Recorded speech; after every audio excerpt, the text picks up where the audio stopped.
欢迎收看蒙面财经。今天我给大家分析一下日本和韩国的老龄化问题。其实分析日本和韩国的老龄化问题，也是为了分析将来分析中国的老龄化问题。所以这个他山之石可以攻玉啊，所以我们看一下这个日韩的老龄化。我们先来看一下韩国的老龄化。韩国的老龄化呢，就是人口啊，它是在这个所有发达国家里面生育率最低的国家。它在这个19年，就是去年的7到9月，第三季度生育率降到了0.88啊。我先给大家说一下生育率的概念。那生育率呢，是一对夫妇平均一对夫妇可以生育多少个孩子？那如果想达到世代人口更替的一个生育率，也就是说下一代人口和上一代人口一样多的话，那需要达到 2.1， 就是平均一对夫妇需要生育 2.1 个孩子。为什么是 2.1 呢？因为有一些孩子可能会有夭折啊什么的，所以就是 2.1。 那韩国在去年7到9月，也就是第三季度的生育率居然降到了 0.88 啊，创了这个韩国有记录以来的最低季度读数啊，最低的季度读数。那韩国首尔这个大城市，因为越是大城市生育率越低，那我们看一下首尔的生育率达到了多少呢？首尔的生育率降到了令人惊叹的 0.69 啊，非常非常低的这个生育率。那整个韩国其实在18年的时候就已经创了生育率的一个新低了，就已经有史以来第一次降到1以下，只有 0.98。那它在去年的这个7到9月第三季度降到了 0.88。再来看一下8月韩国新生儿的数量呢，仅为2.44万名，连续41个月创下同月的这种新低。同月就是8月死亡的人数呢是 2.36 万名，自然人口的增长呢只有730人。那根据韩国的预测呢，可能在明年，也就是2020年或者2021年吧，最迟，它的韩国人口就开始进入净减少状态，就跟日本一样啊，日本是从07年开始就开始人口净减少。那过去13年呢，韩国政府先后3次出台了这个鼓励生育的政策，基本都没有收到明显的效果啊。韩国现在的人口总量是5200万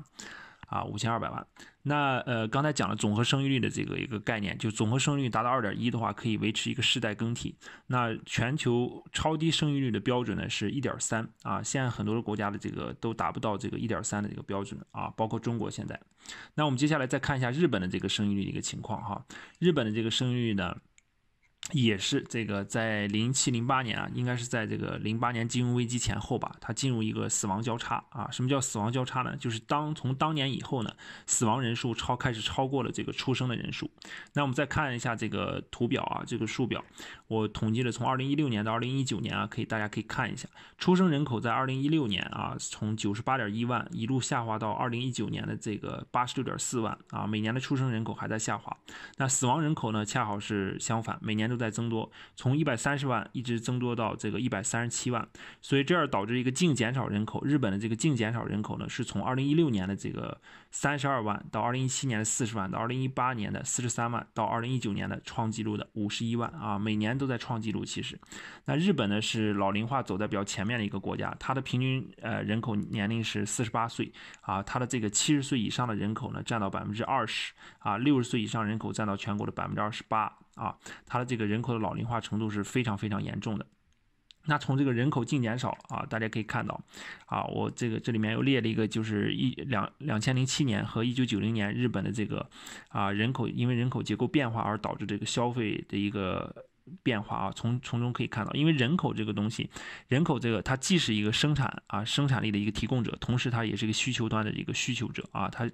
它自身可以带来需求啊，没有人口啊，尤其是没有年轻人口的话，就没有大量的这种需求。那大家可以看一下2007年相比1990年，有很多的这个生产，很多的这个物资，很多的这个生活用品的需求都下降啊。大家可以看食品从103万日元啊，这个户均的这种支出下降到90万日元。鱼类也在下降啊，牛肉啊、牛奶、水果这些生活用品都在下降啊，像钢琴呢就下降的更快了啊，比1000人购4台到1000人新购1台啊，电视啊、交通服务都在下降。就是说，如果你没有人口啊，这个尤其年轻的人口作为支撑的话，那你的需求就会萎缩的非常快啊，萎缩的也非常厉害。那整个日本呢，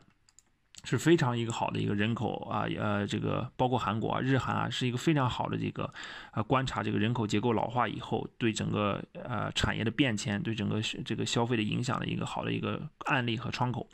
那整个日本的这个2018年的65岁以上的人口呢，占到日本总人口的28%啊。如果按照这个速度呢，就到2053年的时候，日本人口将跌破1亿啊。到了2065年的时候，日本的人口可能就降到8800万，到时候40%的人口呢，可能都是老年人。啊，但是在这个日本人口老化的过程中，还有一个特点呢，必须跟大家讲啊，就是这个东京都市圈呢，连续22年反而出现了人口的正增长啊，人口的规模超过了4000万。大家都知道，这个东京都市圈是非常有名的这个都市圈，它的这个人口的聚集度非常非常高。那这个也告诉我们一个什么道理？就是说，在人口老化的过程中，或者在人口哪怕减少的过程中呢，它有一些都市圈呢，人口还能维持正增长。其实大家去过日本就有感受，在这个乡村啊，在一些小的这个城市啊，人口都非常老化，甚至都没有什么人。但是在东京大都市呢，年轻人却遍地可见啊，所以这也是给我们一个启示。未来随着中国人口的老龄化，那有些城市的这个老龄化非常严重，但是有一些大城市呢，那可能会依然源源不断的吸引年轻人口的这种流入。那好，我们最后再看一下这个中国。中国呢，我们就是这里面啊不能铺开讲啊，我们后面会有一个专题专门去讲。那我们先就简单讲一讲中国的这个一个生育率的一个情况。那中国呢，现在的一个生育率是非常非常低的，现在的生育率只有1.05啊左右的一个水平。我们的这个出生人口从这个16年1月1号放开二胎啊，那个时候刺激了一把，达到1783万，到17年呢，这个是1723万啊，到了18年呢是1523万啊，到了19年呢啊，根据预测的话，可能在1100万，就会有一个断崖式的下跌。那整个的这个二胎放开的效果呢，并不明显，比专家的预计呢也少了很多很多。那我们来看一下这张图，这张图就是一个中国女性的总和生育率的一个图啊，从1950年，也就是解放以后啊，一直到现在。那当时解放以后呢，是出生率是非常高的，当时在5.8亿这个水平啊，一直到1955年。都非常高。那后面到这个60年的时候，为什么下去了？因为那3年有3年的这个所谓的这个自然灾害啊，其实就是一个大饥荒嘛。大饥荒3年，人口死了很多，而且那个时候也没有生育意愿，所以下降的很厉害。等到1965年、63年、62年又开始恢复到6这个水平啊，65，一直进入到75年、70年代到80年代啊，人口总和生育率下降到2左右的水平。那中国的这个人口高峰有2波，第一波就是当时给大家看的这个60后啊，主要是从6162年到这个76年这13、14年，这是第一波人口高峰啊。这波人口高峰是可以说是前无古人，甚至可能是后无来者，非常高的一个高峰，年均出生人口在2600万左右。那第二波的人口高峰呢，恰好就是他们的这个子女啊，就是婴儿潮的第2代，就是80后啊，80后从81年到91年，年均出生人口在2200万。那整个这2波人口高峰呢，恰好也给中国的这个发展提供了巨大的人口红利啊，巨大的人口红利叠加中国加入世界贸易组织，融入全球化啊，再叠加中国的改革开放啊，3管齐下，铸造了中国40年改革开放经济发展的奇迹啊。那一直走到今天以后，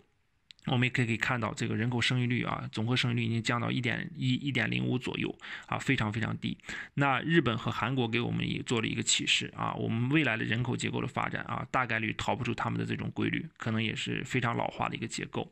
那现在中国的这个每年年均增长这个1000万以上的60岁以上的人口啊，给中国的养老社保支出带来了巨大的压力啊。这后面我们也会有一个专题专门去分析一下中国的社保收入和社保支出的缺口问题。那按照这种生育率的预测的话，截止到就是本世纪末2100年的话，中国的人口可能只会剩下5.6亿人啊，也就是腰斩都不止啊，而且人口结构会高度老化。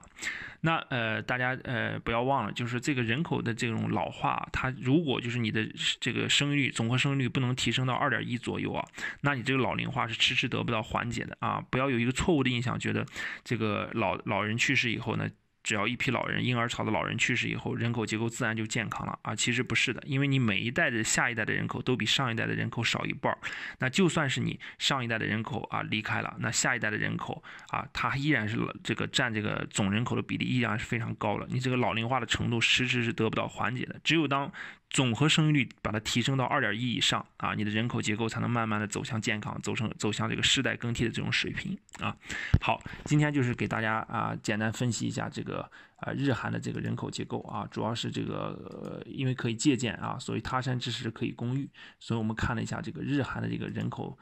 结构的一个演变啊，对中国的一个启示作用，以及中国的一个人口结构的一个简单的介绍啊，那就是今天的内容。好的，谢谢大家收看啊，我们下期再见。